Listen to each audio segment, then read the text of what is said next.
Hello, and welcome to the first episode in what I hope to make an ongoing series on this channel, Ghoulonoid Reviews.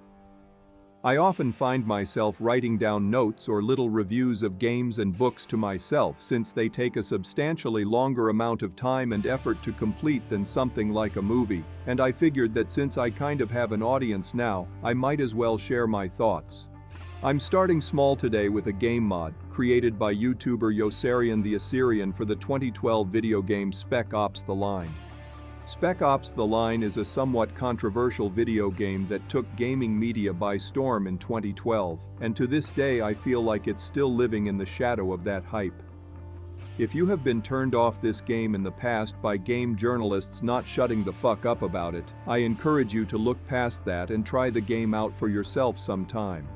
For those unaware, the plot of Spec Ops the Line concerns 3 Delta Force operators who are sent into the city of Dubai, ruined after being inundated with massive sandstorms that have devastated the city and caused most of the residents to evacuate. A battalion of US troops, the damned 33rd, volunteered to stay behind and assist in the evacuation. They have not been heard from since. I'm about to spoil the first half of the game, but I will leave the second and in my opinion more interesting half of the game unspoiled if it manages to pique your interest and you have not played it before.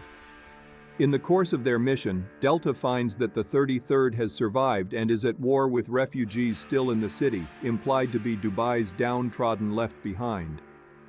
As the plot unfolds, it turns out that CIA agents are coordinating the refugees against the 33rd, who have gone rogue and committed atrocities in an attempt to maintain order. Delta is initially looking to rescue the 33rd, but are mistaken for CIA and attacked by them. The 33rd form the majority of the enemy roster from then on. A major turning point occurs at almost the exact halfway mark through the game, when the main characters use a mortar loaded with white phosphorus rounds, and in the process of destroying a large force of 33rd soldiers accidentally wipe out a group of nearby civilians. This causes the main character and leader of the group, Martin Walker, to begin a psychological descent. The game takes on something of a surrealist horror tone from here, with lots of engaging visuals and a twisty-turny plot that is somewhat controversial to this day. Needless to say, I am very fond of this game, and I have played through it numerous times. I've collected all the intel, gotten all the endings, and seen every alternative path or choice you can make in the game at least once. I've done slow playthroughs and fast playthroughs and beaten the game even on its hardest difficulty, Fubar. Spec Ops the Line is a far from perfect game, but I find there are so few games that cater to my tastes that when I finally stumble upon one, I become highly enamored with it. I can't actually show you how many hours I've put into the game because it's honestly embarrassing, but needless to say I revisit it at least once every few years. That said though, the game came out, its plot is pretty open and shut, with few loose ends and no room for any kind of real sequel. Most people who have a positive opinion of the game think of it as a novelty, and there was never any real community that formed around it or its janky broken multiplayer, so the fact that there is any kind of mod at all for it is something of a surprise, especially considering the Unreal 3 engine that the game is based on is rather unfriendly to modders. I first stumbled on Yossarian's channel somewhere around 2019, long before I ever created the Ghoulonoid channel, and I've been checking in on it ever since. To make a long story short, an update to a tool called UPK Explorer allows the extraction of various files from the game, mostly models and textures and such, which allowed Yossarian to start making more in-depth videos on cut content.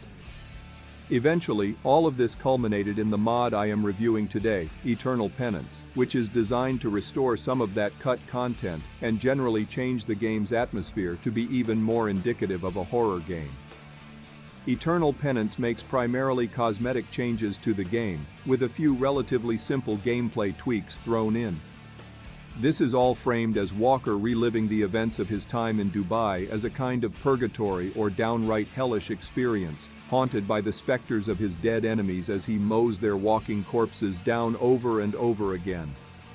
I like this idea, but to be honest I find it only kind of works at times since there are no real changes to cutscenes or major story beats and plot points.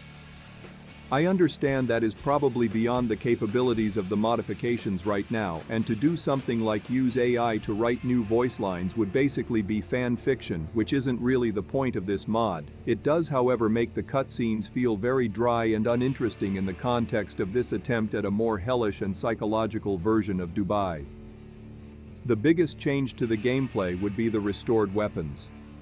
Some of the existing weapons have also been modified to be either more realistic or closer to their early development versions, and in general, recoil has been increased across the board while ammunition reserves for each weapon have been largely decreased.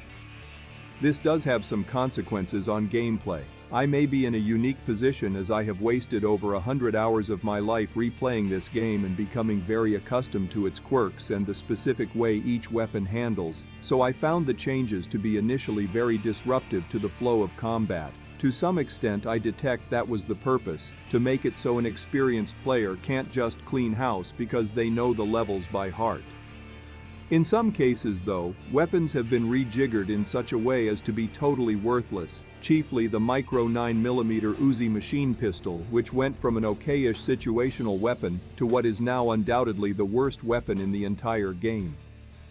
Machine guns in general lose ammo very quickly, and it is in a player's best interest now to actually pick their shots because most enemies are armed only with sidearms now. Amusingly, the M9A1 pistol is now stupidly broken. I've been able to use this gun to reliably complete even some of the more difficult firefights of the game, and ammo for it is always plentiful. It's arguably a better weapon than the dreaded Desert Eagle, though I continued using the slightly nerfed Deagle anyway since it's my preferred choice of weapon. Other weapons like the Python 44 don't seem to have been rebalanced at all. In general, if you have taken it upon yourself to get good with the pistols in this game, you can always reliably fall back on them to complete the level. Enemy behavior is definitely different. I'm not sure how much of this is intentional and how much of it is a side effect of the AI not really understanding how to handle its new weapon choices. Enemies armed with pistols fire them rapidly as though they are machine guns, and in general they will charge or rush the player's position more often. Pathfinding also seems to be more of a problem, as enemies will sometimes become confused if they have nothing to shoot at and they seem to utilize cover less effectively than before. How your AI squad mates handle the situation also seems to be a bit different, as they are now awful at protecting the player, at least in tight spaces where the enemy has the chance to rush you. The AI in this game was never top-notch to begin with, but most of the time you could rely on your buddies to have your back with only the occasional enemy slipping through. Now it seems like enemies are regularly able to slip past them. This may be a result of Lugo being armed with a pistol instead of a proper rifle as his primary weapon. Adams also begins the game with what was previously Lugo's TAR-21, which while an okay weapon is not as devastating as his typical M249 saw. Overall, the player often has less firepower at their disposal than in the regular game.